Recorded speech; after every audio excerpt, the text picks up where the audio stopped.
네, 이 시간에 볼 하나님의 말씀은 예레미야 1장 1절로 10절의 말씀 보도록 하겠습니다.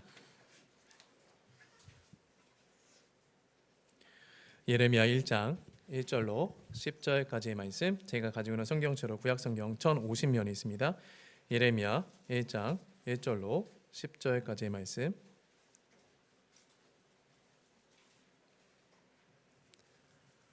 우리 한 절씩 교독하고요. 마지막 10절은 합독하도록 하겠습니다. 예레미야 1장 1절로 10절까지의 말씀, 제가 먼저 읽겠습니다. 베냐민 땅 아나돗의 제사장들 중 hil기야의 아들 예레미야의 말이라.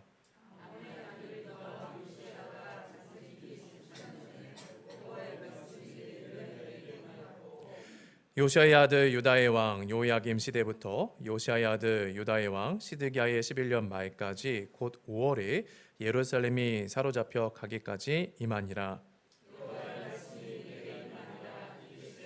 내가 너를 모태에 짓기 전에 너를 알았고 내가 배에서 나오기 전에 너를 성별하였고 너를 여러 나라의 선지자로 세워놓으라 하시기로.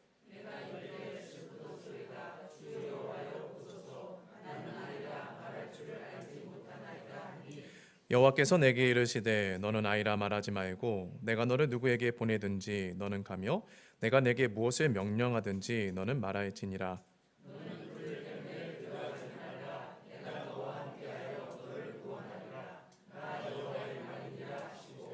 여호와께서 그의 손을 내밀어 내 입에 대시며 여호와께서 내게 이르시되 보라 내가 내 말을 내 입에 두었노라.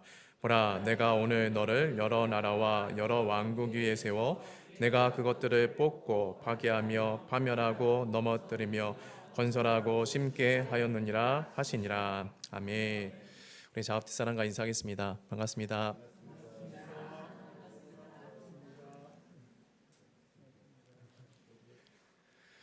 네, 여러분들은 하나님이 좋으십니까? 네, 여러분들이 하나님이 좋다라고 할 때 하나님의 그 어떠한 성품, 어떠한 속성 좋아하십니까? 하나님의 오래 참으심이 저는 좋습니다. 또 하나님이 노를 영원히 품지 않으심을 저는 좋습니다. 또 하나님의 사람 사랑하심을 저는 좋아합니다. 또 하나님의 긍휼의 풍성하심도 저는 좋아합니다. 또 하나님께서 인자하심도 저는 좋습니다. 여러 가지가 또 여러 하나님의 그 속성이 나는 좋습니다라고 말을 하실 것입니다. 성경에 보면 우리를 하나님께서 부르신 그 이유에 대해서 그분의 아름다운 덕을 선포하게 하려 하십니다라고 말씀해 줍니다. 여기서 말하는 그 아름다운 덕이 제가 방금 전에 말씀드린 하나님의 그 성품과 그 속성이고요. 여러분들이 하나님을 좋아한다, 사랑한다고 할 때 해당되는 것들이 바로 다 아름다운 덕이다라고 볼 수가 있습니다.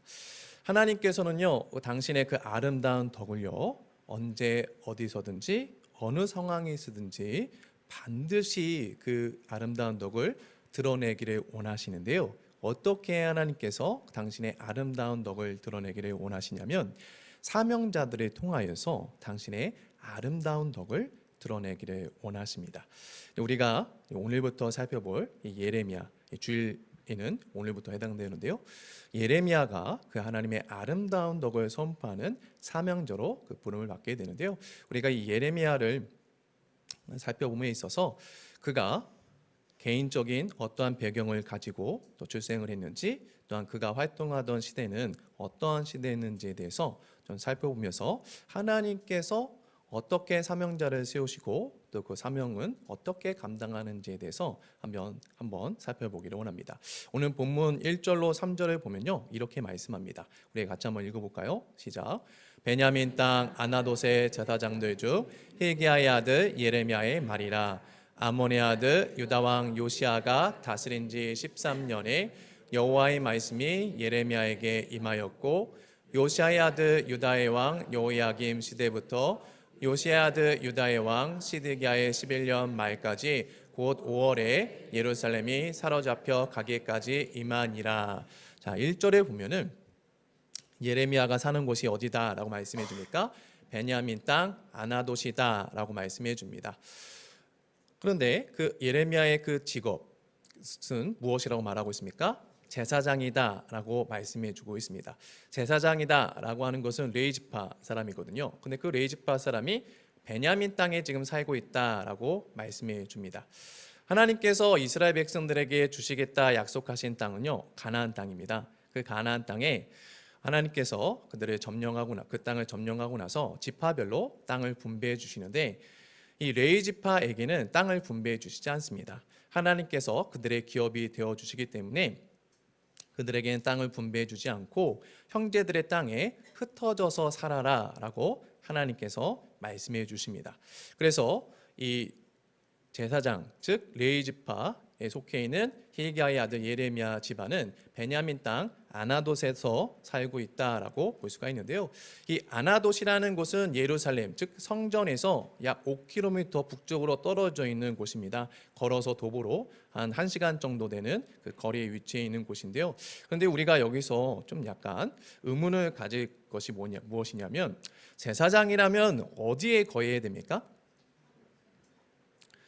레위인들은 여러 지파 땅에 흩어져서 살면 됩니다. 그런데 이 제사장 가문, 즉 아론의 후손들은 어디에 있어야 될까요? 성전에 있어야죠. 성전에서 제사 업무를 감당해야 되는 것이 이 제사장 가문입니다. 그런데 지금 예레미야 집안은 어디에 있습니까? 베냐민 땅 아나돗에 거하고 있다라고 말씀해 줍니다. 이것을 우리가 좀 살펴볼 필요가 있는데요. 왜 예레미야 집안은 예루살렘 성전의 제사 업무를 감당하지 않고 이 지역에 살고 있었는가에 대한 것을 우리가 배경을 좀 볼 필요가 있습니다. 우리 열왕기상 2장 26절 먼저 한번 읽어보겠습니다. 여러분들 한번 읽어보겠습니다. 시작.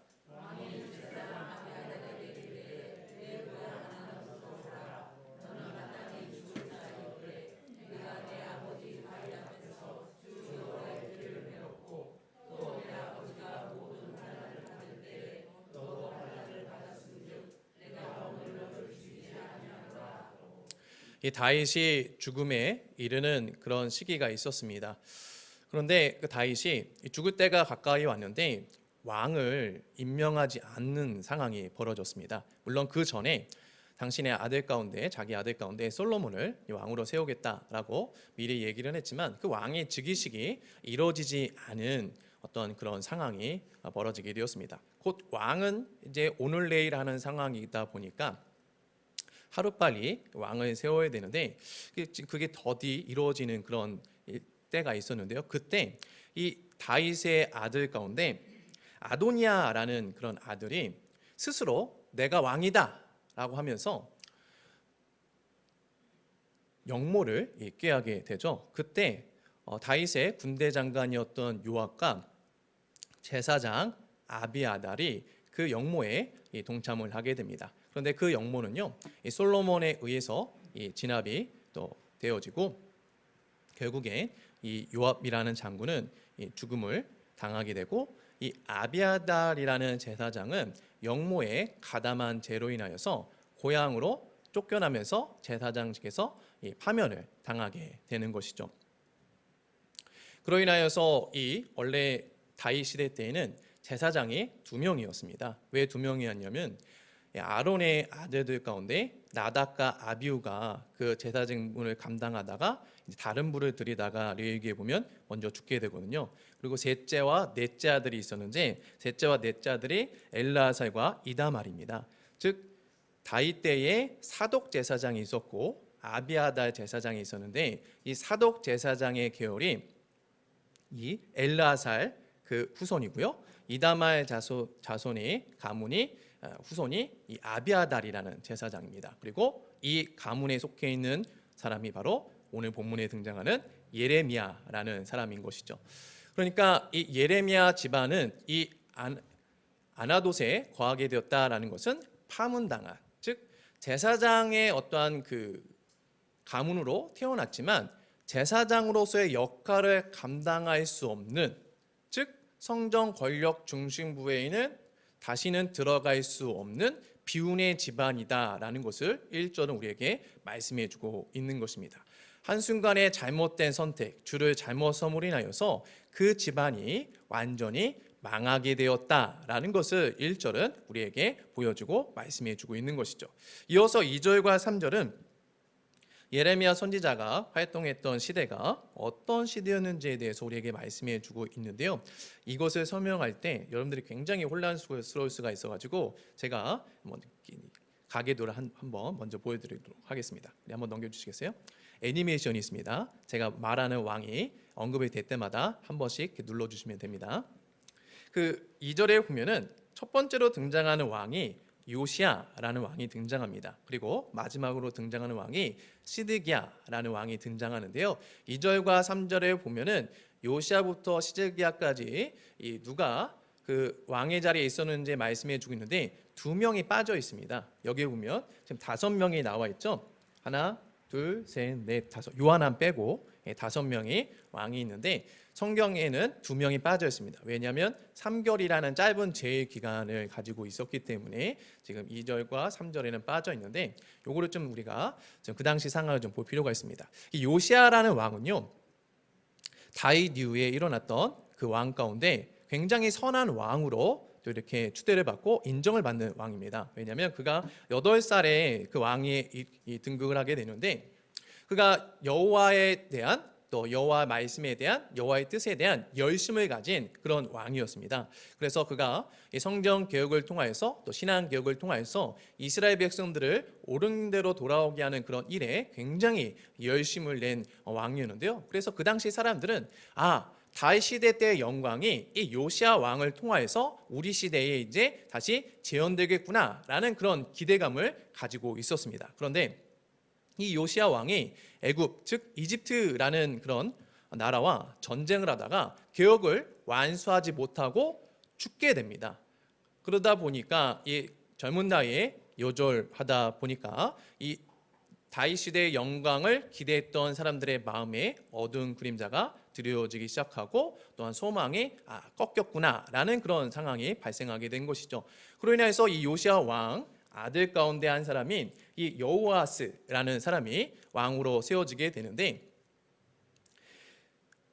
이스라엘 내에서 요시야 왕의 아들이었기 때문에 여호아스를 세우게 됩니다. 그런데 이 요시야 왕이 애굽과의 전투에서 졌잖아요. 그러다 보니까 이 이스라엘 백성들은 애굽의 속국으로 이제 조공을 바치는 그런 상황으로 전락하게 되게 된 것이죠. 그러다 보니까 이집트가 왜 내가 원하지 않는 너희들의 뜻대로 왕을 세우느냐 해가지고 3개월 만에 이 여호아스 왕을 폐위시키고 여호야김이라는 왕을 또 다른 요시야의 다른 아들을 세우게 됩니다.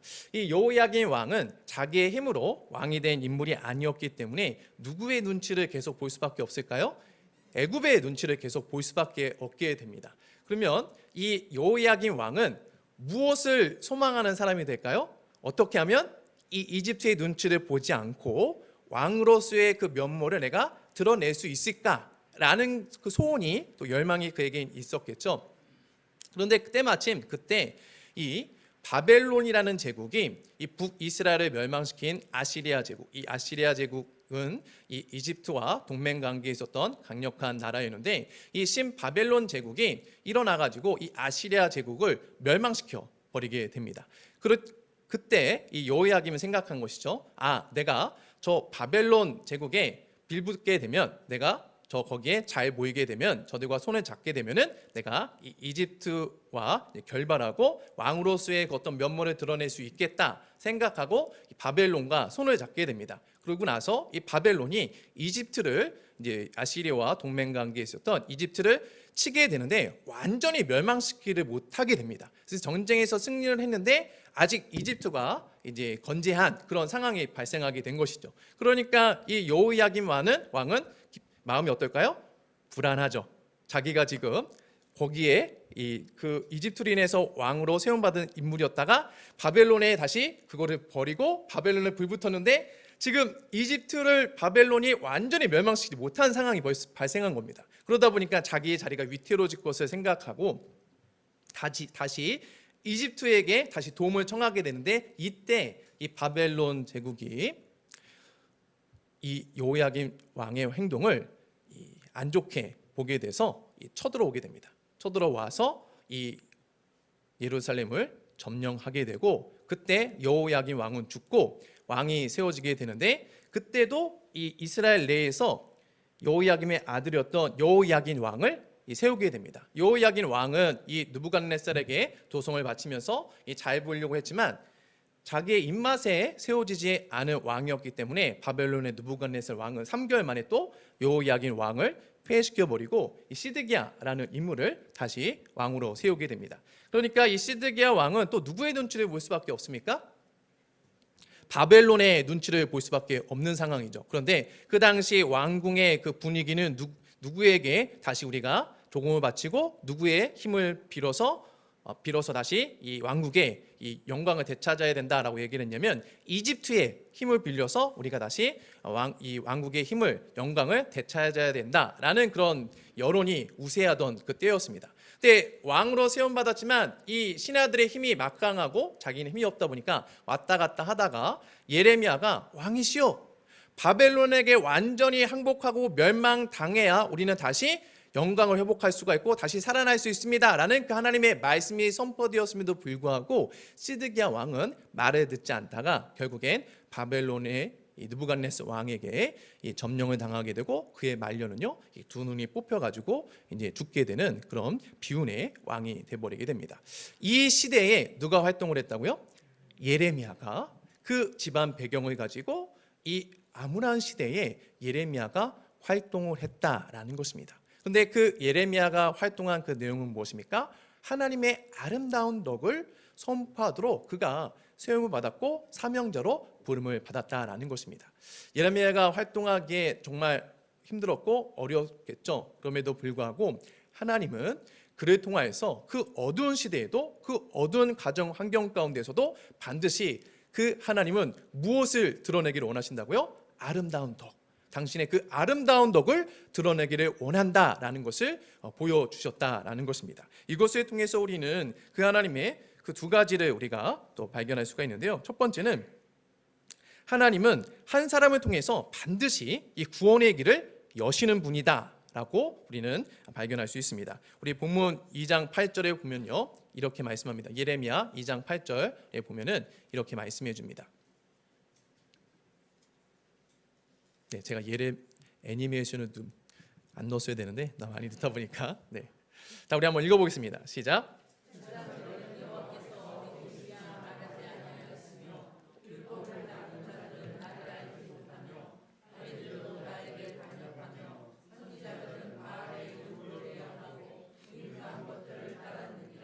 자, 여기 보면 제사장들, 율법을 다루는 자들, 관리들, 또한 선지자들이 등장하는데, 이들은 다 이 이스라엘리에서 어떤 역할을 하는 자들이냐면 하나님의 아름다운 덕을 선포해서 백성들을 옳은 길로 이끌어내는 그런 역할을 하는 자들이었습니다. 그래서 어두운 시대 가운데 이들을 통해서 구원의 길이, 또한 구원의 빛이, 서강이 비치는 그런 역할로 하나님께서 세워주신 인물들인데, 이들이 지금 그 역할을 감당하지 못하는 시대가 예레미야가 활동하던 시대였다라는 것입니다. 즉 하나님께서 구원의 서강의 빛을 비춰주는 존재로 그 땅 가운데 당신의 일꾼들을 세우셨는데, 그들이 그 역할을 감당하지 못하는 그런 이 완악한 모습을 보이는 정말 암흑 가운데서도 굉장히 암울한 그런 시대가 되어버렸다라고 말씀해 주고 있는 것이죠. 그러니까 어떻게 해서든지 구원의 소망이, 여망을 찾아볼 수 없는 암울한 시대가 지금 예레미야 시대인데요. 그런데 그 시대 가운데 누가 다시 서강의 빛을 주도적으로 지금 비추고 계십니까? 하나님께서 누구를 통하여서? 당신의 백성 예레미야 한 사람을 들어서 서강의 빛을, 그 칠흑같이 어두운 곳에 다시 한 줄기의 빛을 비춰내고 계신다라는 것을 예레미야서는 지금 우리에게 보여주고 있다라는 것이죠. 여러분, 아무리 암울한 상황에서도요, 아무리 칠흑같이 어두운 죄악에 관영한 시대에서도요, 하나님은 당신의 한 사람을 통하여서 당신의 아름다운 덕을 비춤으로 인하여서 소망이 있다라는 것을 보여주시는 분이다라는 것입니다. 여러분, 우리가 속해 있는 직장에서도 그렇고요, 여러분들의 가정에서도 그렇고, 여러분들이 생활하는 곳에 여러분 믿음의 사람들이 많이 있습니까? 아니면은 불신자들이 많이 있습니까? 불신자들이 많이 있죠. 그런데 왜 하나님께서 그 불신자들이 많이 있는 곳에서 우리를 그곳에 보내주시고 그곳에 세워주셨을까요? 우리가 그곳에 없으면 그곳은 어떤 땅이 되어버립니까? 암흑의 땅이 되는 거예요. 구원의 소망마저 여망마저 발견할 수 없는 그런 암흑의 땅이 돼버리니까 하나님께서 우리를 먼저 그곳 가운데 세워주셨다라는 것입니다. 무엇을 위해서요? 하나님의 아름다운 덕을 비추기 위해서. 그곳에 하나님께서 버리시지 않고, 내가 그곳에 강가하지 않고, 그들이 완악한 가운데 있지만, 그들이 나를 배반한 가운데 있지만, 나를 저버린 가운데 있지만, 내가 그곳 가운데 반드시 구원의 역사를 일으킬 거야 라는 그 증거가 누구입니까? 나라는 것입니다. 그래서 여러분, 혼자 신앙생활하는 것, 우리 가정 가운데 나만 홀로 믿음 가운데 있다라는 것에 대해서 서운해하거나 외로워하지 마시기 바랍니다.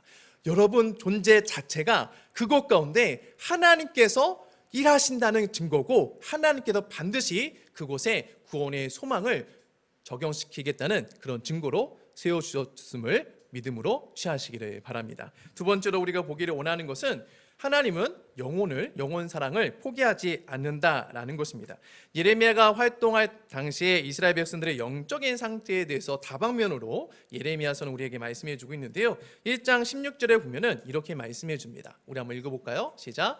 무리가 나를 버리고 다른 신들에게 분향하며 자기 손으로 만든 것들에 절하였은즉. 자, 이스라엘 백성들이 하나님을 섬기는 백성으로 부름을 받았지만 그들은 누구를 버립니까? 하나님을 의도적으로 버리게 됩니다. 그러면서 자기 손으로 만든 신들을 분향하며 예배하기 시작했다라고 말씀해 줍니다. 또한 2장 27절은요 이렇게 말씀해 줍니다. 우리 한번 읽어볼까요? 시작. 그들이 나무를 향하여 너는 나의 아버지라며 돌을 향하여 너는 나를 낳았다 하고 그들의 등을 내게로 돌리고 그들의 얼굴은 내게로 향하지 아니하다가. 그 당시 이스라엘 백성들의 영적인 상태가 얼마나 암울한지를 단적으로 보여주는 말씀인데요. 그들이 하나님을 더 이상 찾지 않고 오히려 그 나무 우상을 향하여서 당신이 나의 하나님입니다 라고 고백하는 말도 안 되는 그런 상황이 펼쳐졌다라는 것입니다. 그런데도 하나님께서는 그들의 그 제약 가운데, 너희들이 나를 그렇게 싫어해? 너희들이 나를 그렇게 멸시해? 너희들이 나를 그렇게 얼굴에 먹칠을 해? 두고 봐 라고 하면서 그들을 벌하시기 전에 하나님은 어떻게 역사하십니까? 나는 너희를 끝까지 사랑할 거야 라는 분이 바로 우리의 하나님이시다라는 것입니다. 이 하나님에 대해서요, 이 예레미야 3장 12절은 이렇게 말씀해 줍니다. 우리 한번 읽어볼까요? 시작.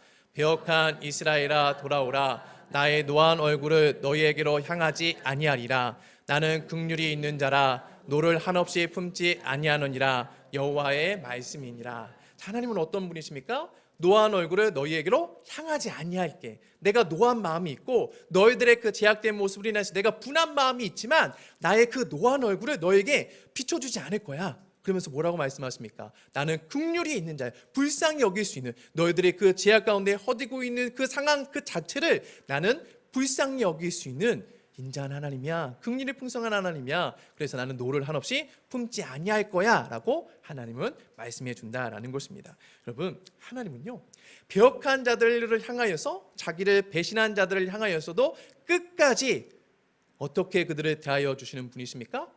노를 바라시지 아니하고 그들이 돌아오기를 원하시는, 배역한 자들이 주님께로 돌아오기를 원하시는 그 사랑이 풍성하신 하나님으로 언제나 한 영혼의 덕도 돌아오기를 원하시며 사랑으로 대하시는 분이 바로 우리가 믿는 하나님이다라는 것입니다. 여러분, 이 아름다운 하나님의 덕, 이 아름다운 하나님의 성품을 하나님께서는 어느 시대건 어떤 상황이건 어떤 환경이건 당신의 백성을 통하여서 선포하기를 원하신다라는 것입니다.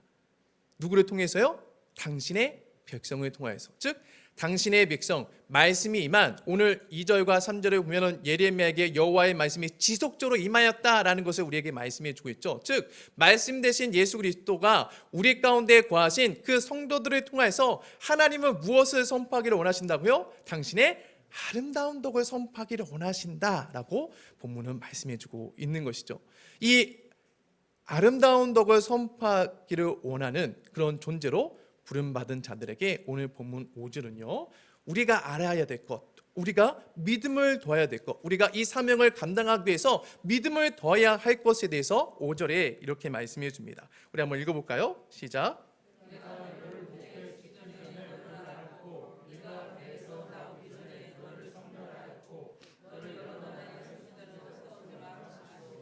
자, 성경에 여러 명대사들이 많이 나옵니다. 그 중에 하나가 방금 전에 우리가 읽은 예레미야 1장 5절인데요.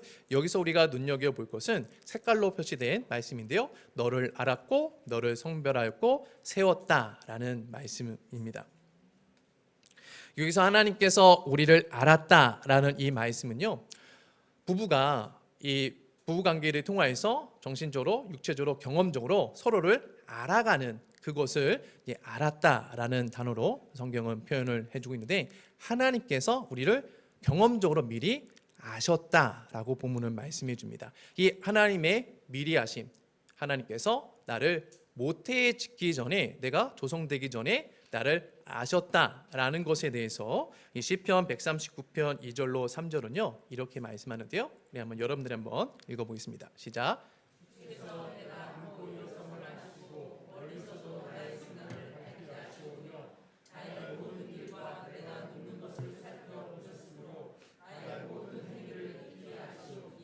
하나님이 우리를 모르시는 분야가 있을까요?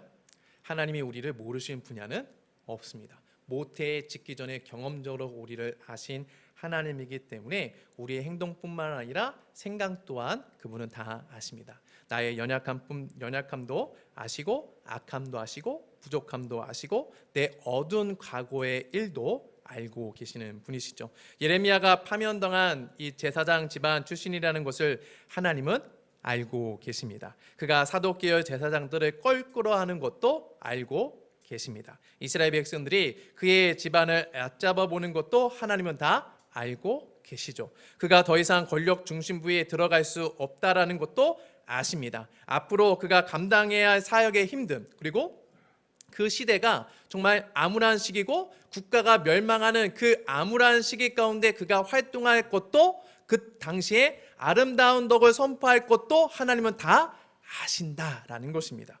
하나님은요 우리를 아십니다. 얼마나 삶이 고달프고 또 힘이 드는지, 먹고 살기 위해서 얼마나 우리가 아등바등하며 이 세상을 살아가는지, 답답함을 토로할 곳이 없어서 혼자 소가리를 하고 있는지, 홀로 외로워하며 작은 일에도 힘들어하는지, 지금 어떤 소외감과 외로움과 중압감으로 힘들어하는지 우리 하나님은요 다 알고 계십니다. 그래서 하나님은요 우리가 언제 어디서 어떻게 우리가 어떠한 도움을 필요하는지도 하나님은 다 알고 계시는 분이십니다. 하나님은 그래서 언제나 우리를 도울 준비가 되어 있으신 분이시죠. 피할 길도 준비하고 계신 분이십니다. 즉 성도를 아시는 하나님은요 언제나 성도를 위해 일하고 계심을 말씀해 주고 있는 것입니다. 우리가 사명자로 부름을 받았다라는 것, 또 부름받은 그 사명자를 향해서 하나님께서 내가 알고 있어, 너가 모태에 조성되기 전에 내가 너를 알고 있단다 라고 말을 하는 것은 이 모든 것을 포함하고 있다라는 것입니다. 나를 알지 못하고 주님께서 우리를 아름다운 덕을 선포하는 자로, 사명자로 불러주신 것이 아니라 다 알고 있어 라는 전제하에 우리를 불러주셨다라는 것입니다. 두 번째로, 다음 하나님이 우리를 배에서 나오기 전에 성별해 주셨다라고 본문은 또 말씀해 주죠. 하나님이 성도를 구별하시면요 우리의 행위에 근거하지 않습니다. 하나님의 미래하심에 따라 우리를 분별해서 건져 주셨다라고 성경은 말씀해 줍니다. 그분의 미래하심에 따라 죄에서 종로로 타는 우리를 그의 사랑의 아들의 나라로 하나님께서는 옮겨줬다. 근데 그 근거가 우리가 착한 일을 할 것을 알고 있기 때문에, 우리가 그 사명자로서의 사명을 감당할 것을 알고 있기 때문에 그런 것이 아니라, 그거에 근거하지 않고 하나님의 주권적인 선택에 의해서 당신께서 불법에서 우리를 구별하여 주셨다, 거룩하게 선별하여 주셨다라고 성경은 말씀해 주고 있다라는 것입니다. 마지막으로 그 하나님께서 우리를 여러 나라의 선지자로 세워주셨다라는 것입니다. 선지자로 세워주셨다라는 것은 사명을 주셨다라는 것입니다. 사명을 주셨다는 말은 이 성도를 통해 하나님의 사람 사랑하심과 죄를 미워하심과 그분의 긍휼의 풍성하심과 노를 영원히 품지 아니하심과 인자하심과 오래 참으심, 그 모든 그 하나님의 성품, 그 하나님의 속성을 다방면의 방법으로 우리에게 주신 그 직업의 현장에서, 가정의 환경에서 여러분들이 취미로 하는 그런 일 가운데 그런 모든 것들을 통하여서 당신의 아름다운 덕을 선포하는 사명자로 우리를 세우시고 불러주셨다라는 것입니다. 이전까지는 우리가 좋죠. 그렇구나. 하나님이 나를 모태에 조성하기 전에 나를 알아주셨고 또 나를 배에서 이미 성별하셨고 내가 그 일을 감당해낼 수 없는 존재지만 그 일을 감당해낼 그것과 상관없이 나를 그런 존재로 성별하셨다까지는 좋습니다. 그런데 뭐에서 우리가 걸립니까? 선지자로 하나님의 아름다운 덕을 드러내는 존재로 우리를 불러주셨다라는 것에서 우리가 많이 걸리죠. 왜요? 나는 그걸 감당할 수가 없는데 너무 힘든데 너무 어려운데 그래서 우리에게 걸림이 있죠. 그래서 예레미야도 걸림이 있었습니다. 오늘 본문 6절 말씀인데요. 우리 한번 읽어볼까요? 시작. 내가 이르되 슬프도소이다 주 여호와여 보소서 나는 아이라 말할 줄을 알지 못하나이다 하니 파면당한 이 제사장 집안 출신이지 않습니까? 앞으로 레위인으로서 즉 아론 계열의 제사장으로서 제사 직무를 그는 평생 동안 할 수 없는 그런 운명에 빠져 있는 집안에 그는 태어난 존재입니다. 그랬을 때 하나님께서 야 내가 너를 일꾼으로 세워줄게 나의 아름다운 덕을 선포하는 존재로 내가 세워줄게 하면은 어떻게 반응해야 될까요?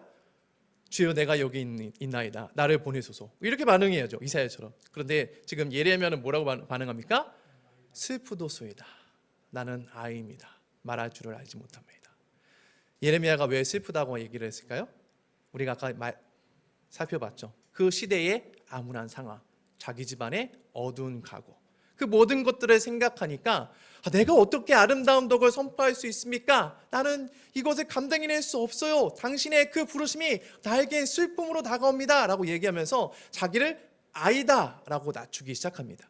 여러분 예레미야는 나이가 많은 상태에서 부름을 받은 존재가 아닙니다. 10대 후반에 부름을 받았거든요. 그래서 이 예레미야가 아이라라고 말하는 것은 나이의 연소함으로 인해서 자기를 그렇게 낮춰서 얘기했다라고 볼 수도 있습니다. 그러나 꼭 그렇지만은 않은 게 당시 예레미야가 상대해야 하는 사람들이 만만치 않은 사람들이었기 때문에 그렇다라는 것입니다. 사독 계열의 제사장들은 이미 이 아비아달의 제사장 가문은 파문당했고 이들은 더 이상 이 중심부에 들어올 수 없다라고 그들은 생각했고 공고하게 자신의 그 집안만이 제사장 직무를 감당할 수 있게끔 자신들의 성을 쌓아 올렸던 자들이 사독계열의 제사장들이었습니다. 그런데 하나님께서 그 사독계열 제사장들을 향하여서 그들의 부패한 신앙을 예레미야를 통해서 지적하라고 했으니 예레미야의 심령이 어떻을까요?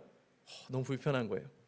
선지자들 또 왕은 어떻습니까? 한결같이 예레미야의 사역을 달가워하지를 않습니다. 심지어 그를 죽이려고까지 모의도 하고 실행도 했습니다. 그러니 예레미야가 슬픈 반응을 보이는 것이 당연하죠. 예레미야의 이런 부담감이 바로 우리의 부담감이죠. 우리가 하나님의 아름다운 덕을 아는 것과 선포하는 것은 어떻습니까? 다릅니다. 명백히 다릅니다. 내가 그 하나님의 성품과 그 하나님의 은혜를 아는 것, 그 하나님의 나를 사랑하시고 나를 구원하신 것은 아는 것이죠. 그리고 내가 그것을 믿습니다. 그에게는 나에게 그 말씀이 적용되는 은혜로 다가옵니다. 그런데 그것을 가지고 내가 다른 사람에게 전하는 것은 우리의 신앙에 있어서는 별개의 문제로 다가온다라는 것이죠. 왜 그렇습니까? 예레미야 같은 그런 두려움이 있기 때문이죠. 나를 아는 사람, 나의 각오를 아는 사람, 우리 집안이, 내 집안이 어떠한 집안인지를 알고 있는 사람, 내가 동네에서 예전에 어떻게 행동했고 어떻게 말하고 어떻게 동네 사람들에게 보였던 그 모든 것들을 아는 사람에게 나에게 적용되어진 하나님의 아름다운 덕을 선포하는 것은 너무나 어려운 것입니다. 특히 내 집안 식구들에게 그 이야기를 하는 것, 내 자녀들에게 그 이야기를 하는 것만큼 굉장히 괴로운 것이 없는 것이죠. 왜냐하면 내 상황은, 내 자신은 전혀 아름답지 않기 때문에 그렇습니다. 내 각오가 아름답다라고 말할 수 있는 사람은 이 중에 아마 한 사람도 없을 것입니다. 물론 목사님, 저는 과거만 아름다운 것이 아니라 지금 내 자신도, 내 자신의 모습 또한 전혀 아름답지가 않아요. 그래서 나는 그냥 그 하나님의 은혜를 받은 것으로 저는 만족하고 싶어요.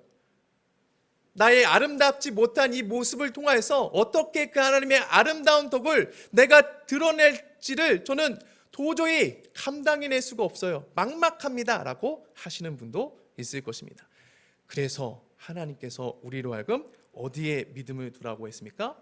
모태에 짓기 전에 너를 알았고 내가 배에서 나오기 전에 너를 성별하였다. 하나님께도 우리를 모태에 짓기 전에 아셨대요. 뭘 아셨습니까? 나의 아름답지 못한 과거, 현재의 모습을 하나님이 모르실까요? 아신다라는 거예요. 알아. 그래서 내가 너를 구별했잖아.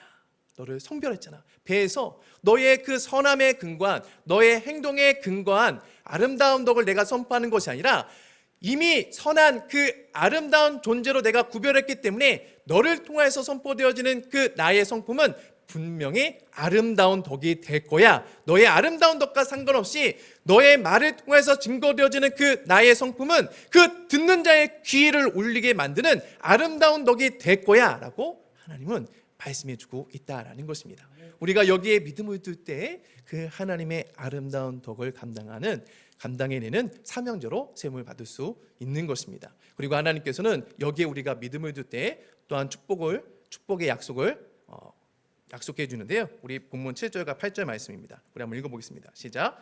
내가 너를 누구에게 보내든지 너는 가며 내가 내게 무엇을 명령하든지 너는 말할지니라.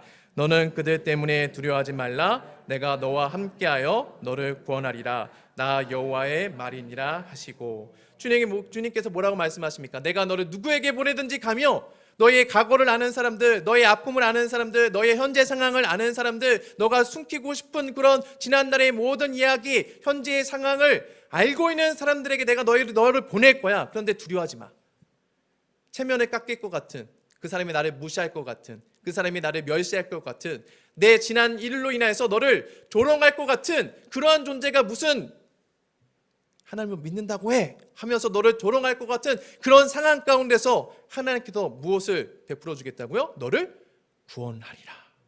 그 두려움의 상황, 죽어서 천국 가는 그 구원이 아니라 너가 두려워 울 것이라고 예상되어지는 그 상황 가운데서 내가 너를 높여주는 그 구원의 은혜를 베풀어 줄 거야 라고 하나님이 약속해 주고 있습니다.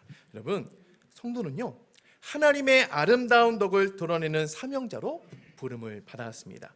사명을 감당할 수 있는 요소를 가지고 있어서 부른 것이 아니라 그분이 하게 하실 것이기 때문에 우리를 불러주신 것이죠. 그래서 우리는 그 하나님을 믿는 믿음으로 사명을 완수할 수가 있습니다. 그러므로 결국 나를 통해 아름다운 덕을 드러내게 하실 그 하나님을 온전히 신뢰함으로 오늘 하루도 한 주간도 아름다운 덕을 드러내는 저와 여러분이 되기를 주님의 이름으로 축원합니다.